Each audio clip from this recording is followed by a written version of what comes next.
अब हम लोग देखेंगे कि कैसे हम लोग numpy अरेज में इंडेक्सिंग एंड स्लाइसिंग कर सकते हैं। तो यहाँ पर आप लोग कंप्यूटर स्क्रीन में सबसे पहले जल्दी से आ जाओ। मैं एक नई जुपिटर नोटबुक बनाने वाला हूँ और पुरानी जुपिटर नोटबुक्स को मैं रेफर करूंगा बिल्कुल। तो यहाँ पर हम इंडेक्सिंग एंड स्लाइसिंग के नाम से एक IPython नोटबुक बनाते हैं और यहाँ पर हम क्या करने वाले हैं, एक अरे बनाएंगे जो कि मैं यहाँ से उठाऊंगा।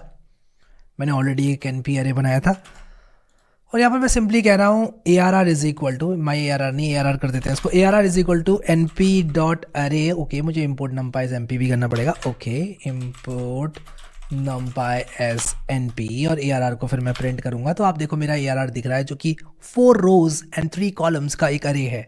बहुत अच्छा। अब मैं क्या करूँगा कि इंडेक्सिंग करना चाहता हूँ इसमें, तो मैं क्या करूँगा कि मैं flat is equal to NP dot flatten. क्यों कर रहा हूँ फ्लैटन? मैं इसको 1D अरे बना रहा हूँ। तो यहाँ पर मुझे ARR डॉट फ्लैटन लिखना है और यहाँ पर फ्लैट एक numpy अरे है जो कि एक 1D अरे है। तो अगर मैं यहाँ पर फ्लैट 0 कर दूँ तो क्या होगा? ऑब्वियसली बात है, मुझे मिल जाएगा क्या? पहला एलिमेंट। अगर मैं यहाँ पर फ्लैट 3 कर दूँ तो मुझे क्या मिलेगा? चौथा एलिमेंट। ठीक है, क्योंकि 0 से इंडेक्स स्टार्ट होती है पाइथन लिस्ट की तरह, 0 1 2 3 4। ठीक है, तो क्योंकि हमारी गिनती ही 0 से स्टार्ट होती है इसलिए हमें यहाँ पर 4 देखने को मिलेगा। दिस इज़ वेरी सिंपल यार। ठीक है, तो मैं बिल्कुल पाइथन लिस्ट की तरह स्लाइसिंग कर सकता हूँ। पाइथन 3 to 6 करूँगा तो क्या क्या मिलेगा मुझे? इंडेक्स 3 मिलेगा, इंडेक्स 4 मिलेगा और इंडेक्स 5 मिलेगा। इंडेक्स 3 पर है 4, 0 1 2 3, इंडेक्स 3 पर है 4, इंडेक्स 4 पर है 5 और इंडेक्स 5 पर है 6। ठीक है, तो यहाँ पर 3 4 5 मिलेगा। ठीक है, तो ये यहाँ से 3 से लेके 5 तक जाता है, ये हमको पता है ऑलरेडी, हमने लिस्ट में इंडेक्सिंग सीखी हुई है। ठीक है, बढ़िया।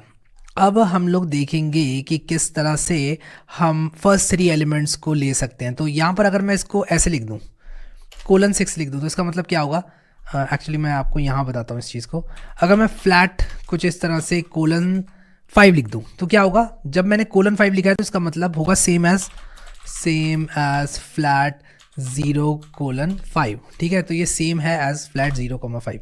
ठीक है, और अगर मैंने यहाँ पर लिख दिया मान लो फ्लैट 3 और खाली छोड़ दिया तो this is as good as flat 0 और यहाँ पर जो इसकी लेंथ है, इसकी जो भी लेंथ है अरे की वो। ठीक है, जो कि इस केस में क्या है? इस केस में 13 है, इस केस में 13 है। ठीक है, तो मैं ये करूँगा तो ये आएगा। अगर मैं फ्लैट 3,13 लिखूँगा तो भी आपको ये चीज़ देखने को मिलेगी, आप देख लो। ठीक है, चेक कर लो आप।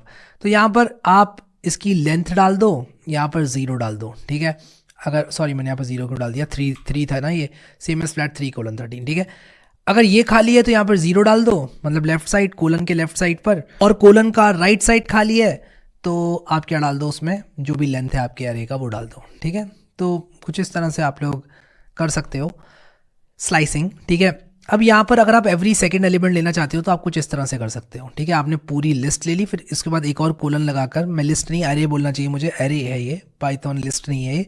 तो आपने पूरा एरे ले लिया कोलन लगाकर यहाँ पर, फिर एक और कोलन लगाकर 2 लिखा आपने, तो इसका मतलब हो गया कि एवरी सेकंड एलिमेंट। ठीक है, जो कि हमने लिस्ट में भी देखा था, लिस्ट में भी कर सकते हो आप ये चीज़। तो ये चीज़ हम ऑलरेडी देख चुके हैं। अब सबसे इंपॉर्टेंट बात जो कि बहुत कम लोगों के दिमाग में घुसती है, slicing returns a view not a copy. और ये मैं रीड आउट करके नहीं सिखाऊंगा आपको, करके सिखाऊंगा। चलो भाई, हमारे पास एक फ्लैट नाम का अरे है। ठीक है, पता है आपको है। मान लो मैंने एक बी नाम का नया एरे बनाया। ध्यान से सुनना, कहानी पूरी सुनो ध्यान से। फ्लैट नाम का एक एरे है, बी नाम का एक एरे बना रहा हूं। ठीक है, इतनी ही कहानी है अभी तक, अब सुनते रहो ध्यान से। मैं कह रहा हूं कि मैं फ्लैट 3:7 करके इस बी नामक अरे को बनाऊंगा। तो बी नामक अरे कुछ इस तरह से दिखेगा, दिखेगा कि नहीं दिखेगा? ठीक है, सुन ली कहानी पूरी। फ्लैट नाम का एक अरे था, बी नाम का एक नया बनाया, फ्लैट 3:7 करके, बी कुछ इस तरह से दिख रहा है। फिर मैंने कहा कि चलो B0 को मैं क्या करूंगा? 4 4 4 4 4 कर दूंगा। क्यों करूंगा? मेरी मर्जी। तो बी अरे चेंज हो जाएगा। कोई रॉकेट साइंस नहीं पढ़ा दी मैंने। चलो फ्लैट को प्रिंट करके देखते हैं। अरे ये क्या हुआ? फ्लैट भी चेंज हो गया। ये क्या हुआ? अब सुनना ध्यान से क्या हुआ, ठीक है, समझ लो आप हमने क्या किया, कहानी शुरू से बताता हूँ। फ्लैट नाम का एक एरे था जो कि एक नमपाई एरे था। मैंने बी नाम का एरे बनाया फ्लैट को यूज़ करके। फिर उसके बाद मैंने बी को जब प्रिंट किया तब आपने देखा कि बी ऐसा दिखता था। बी ज़ीरो को चेंज किया मैंने, कर दिया भाई, बी ज़ीरो चेंज हो गया, 4 की जगह 4 कर दिया। बी को प्रिंट किया, बिल्कुल नॉर्मल रिजल्ट आया। लेकिन फ्लैट को प्रिंट किया तो फ्लैट क्यों चेंज हो गया? उसका रीज़न ये है कि अगर आप इस तरह की स्लाइसिंग करते हो ना तो वो एक व्यू रिटर्न करता है। तो बी एक कॉपी नहीं है, बी एक व्यू है। व्यू का क्या मतलब हुआ? व्यू का मतलब कि ये जो 4 5 6 7 आ रहे हैं ना, ये यहीं से आ रहे हैं, ये यही वाले 4 5 6 7 है फ्लैट के, यही वाले 4 5 6 7 है। क्यों? क्योंकि नमपाई एक कॉपी नहीं बनाता है, नमपाई सेम मेमोरी लोकेशन को रेफर करता है जो कि फ्लैट में थी। अब समझो, अब समझ में आएगा आपको। Slicing returns a view not a copy, changes affect the original अरे, ठीक है। जो जो चेंजेस होते हैं वो ओरिजिनल अरे को अफेक्ट करते हैं। This might seem counter intuitive, मैंने साफ साफ ये चीज़ लिखी है क्योंकि पाइथन लिस्ट कॉपी क्रिएट करती है। जब स्लाइस करते हैं तो पाइथन लिस्ट एक कॉपी क्रिएट करती है। But in नमपाई slicing returns a view of the original अरे। बोथ द स्लाइस्ड अरे एंड द ओरिजिनल अरे share the same data in memory, so changes in the slice affect the original अरे। तो आपने जो slice निकाला उसको चेंज किया तो आपका ओरिजिनल अरे भी चेंज हो जाएगा। तो ऐसा क्यों होता है? मेमोरी एफिशिएंसी के लिए, क्योंकि नमपाई अवॉइड करता है नेसेसरी कॉपीज को, making operations faster and saving memories. और परफॉर्मेंस के लिए, जो कि faster access and manipulation of large data sets easy बनाता है विदाउट डुप्लीकेटिंग डेटा। ज़रा सोचो कि अगर ये स्लाइस 6 एलिमेंट्स का ना हो के 6 मिलियन एलिमेंट्स का होता, तब क्या? तब ये चीज़ बहुत काम आएगी परफॉर्मेंस के लिए। तो जब भी आप एक स्लाइस के साथ काम कर रहे हैं नमपाई में, never take it for granted. अच्छा, अगर मुझे इसकी कॉपी बनानी है तो मैं इसकी कॉपी कैसे बनाऊंगा? यार मुझे तो इसकी कॉपी बनानी है, तब मैं क्या करूंगा? तो मैं डॉट कॉपी मेथड का यूज़ करूंगा। तो लेट अस से कि मेरे पास ये फ्लैट है, ठीक है, और मैं यहाँ पर कहूँगा ये b is equal to flat 3 to 7, और मैं यहाँ पर अगर डॉट कॉपी कुछ इस तरह से लिख दूँ और इसके बाद मैं b को यहाँ पर प्रिंट करूँ और इसके बाद मैं b0 को 4 4 4 4 6 6 6 कर दूँ मान लो, और इसके बाद मैं b को प्रिंट करूँ और इसके बाद मैं फ्लैट को प्रिंट करूँ, तो फ्लैट चेंज नहीं हो रहा है। एक्चुअली ये पहले से मैंने इसको 4 4 4 4 कर दिया था, उसकी वजह से ये ऑलरेडी चेंज्ड है। तो अगर मैं यहाँ पर डॉट कॉपी के साथ काम करूँगा, this is not a slice because we are using copy method to get the copy, ठीक है। तो ये चीज़ आपको पता होनी चाहिए। कभी भी आपको स्लाइस के साथ नहीं, कॉपी के साथ काम करना है तो एक डॉट कॉपी लगा लें, ठीक है। बढ़िया। अब एक फैंसी इंडेक्सिंग और बूलियन मास्किंग के बारे में बात करना चाहता हूँ आप लोगों से। तो फैंसी इंडेक्सिंग क्या है? फैंसी इंडेक्सिंग का मतलब ये है कि आप एक इंडेक्स की लिस्ट दे सकते हो और सिर्फ वो इंडेक्सेस आपको एरे की मिलेंगी। तो मान लो मेरे पास एक एरे है ARR, ठीक है, जो कि एक नमपाई एरे है और मैं इसको लिस्ट से बना रहा हूँ, ठीक है, ठीक है, एक बड़ा सिंपल सा एरे मैं ले रहा हूँ और मैं यहाँ पर कह रहा हूँ ARR, और मान लो मैं इसकी स्लाइसिंग करना चाहता हूँ तो मैं एक लिस्ट दे सकता हूँ। मान लो मैंने 1 4 6 दे दिया, तो ये क्या करेगा? मुझे 1 इंडेक्स पर जो कि 54 है, 2 3 4 और फिर इसके बाद 2 5 6 और 34 ये मुझे दे देगा। तो अगर मैं कुछ इस तरह से करूँगा तो ये मुझे एक एरे दे देगा जिसमें 54 2 और 34 है। तो मुझे ये क्या करेगा कि 1 4 और 6 इंडेक्सेस पर जो भी एलिमेंट्स हैं उनका एरे बनाकर दे देगा, ठीक है।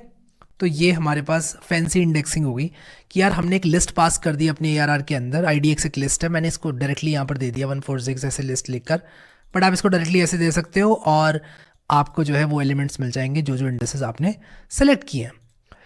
फिर इसके बाद बूलियन मास्किंग। बूलियन मास्किंग क्या होता है कि आप एक कंडीशन दे दो और उस कंडीशन को जो जो सेटिस्फाई करते हैं आपके एलिमेंट्स वो आपको देखने को मिलेंगे। फॉर एग्जाम्पल अगर मैं कह दूँ ARR और मैं कह दूँ कि जो एलिमेंट्स हैं जो भी ग्रेटर देन 3 हों वो मुझे मिल जाएं, तो मैं कुछ इस तरह से लिख दूंगा और आप देखो कि जो भी ग्रेटर देन 3 एलिमेंट्स हैं वो मुझे देखने को मिल रहे हैं। और अगर मैं इसी को ग्रेटर देन 23 कर दूं तो मुझे और कम एलिमेंट्स देखने को मिलेंगे, सिर्फ वो एलिमेंट्स जो कि ग्रेटर देन 23 हैं, ठीक है। तो ये क्या है? ये बूलियन मास्किंग है कि यार आप यहाँ पर एक मास्क दे सकते हो, कुछ इस तरह से कंडीशन दे सकते हो, उस कंडीशन को जो जो एलिमेंट्स सेटिस्फाई करते होंगे वो एलिमेंट्स आपको देखने को मिलेंगे नए एरे में, ठीक है। This is a very powerful way to filter large data sets efficiently, ठीक है। अगर आपको फिल्टर करना है बड़े बड़े डेटा सेट्स, ठीक है, मिलियंस ऑफ रोज, आप कर सकते हो इजीली। सो लेट्स समराइज कि यार हमने अभी तक क्या किया। नंपाई में हमने बहुत कुछ देख लिया, ठीक है। समराइज करते हैं, थोड़ा सा ठंडी सांस लेते हैं और समराइज करते हैं। सबसे पहले हमने स्टार्ट किया, नंपाई अरे फास्ट होते हैं, मेमोरी एफिशिएंट होते हैं और लिस्ट के ऑल्टरनेटिव्स होते हैं। क्योंकि देखो भाई, लिस्ट भी यूज़ की जा सकती है, लेकिन क्यों नहीं कर सकते। आपने देखा कैसे मेरा कंप्यूटर क्रैश हुआ, क्या क्या क्या हुआ जब हमने लिस्ट को यूज़ करने की कोशिश की थी। तो you can create arrays using numpy dot array, zeros, np dot ones, np dot eye, ये सारे मेथड्स हमने देखे। हमने इंडेक्सिंग और स्लाइसिंग देखा जो कि इजी डेटा मैनिपुलेशन के लिए अलाउ करता है। हमने देखा कि कैसे ये लिस्ट की तरह एक सिमिलर स्लाइसिंग यूज़ करता है। फिर हमने कुछ और भी तरीके देखे स्लाइसिंग करने के। हमने रीशेपिंग देखी और फ्लैटनिंग देखी। कभी भी हमें अरे के स्ट्रक्चर को चेंज करना है तो हम कर सकते हैं। हमने फैंसी इंडेक्सिंग और बूलियन मास्किंग देखी। It was also amazing. अब एक क्वेश्चन आप लोगों के लिए है यहाँ पर, जो कि मैं चाहता हूँ आप लोग सॉल्व करें और उसके बिना आप आगे ना बढ़े। जब तक आप इस क्वेश्चन को सॉल्व ना कर लें, प्लीज़ आगे ना बढ़ें। तो पहला क्वेश्चन है कि आपको 3x3 अरे बनाना है रैंडम नंबर्स से यूज़ करके, ठीक है ना, रैंडम नंबर्स को यूज़ करके, और आपको उसकी शेप को प्रिंट करना है। फिर दूसरा क्वेश्चन है कि आपको अरे ऑफ फ्लोट्स बनाने हैं इस तरह से np डॉट अरे को यूज़ करके, फिर उसको इंटीजर्स के अरे में कन्वर्ट करना है।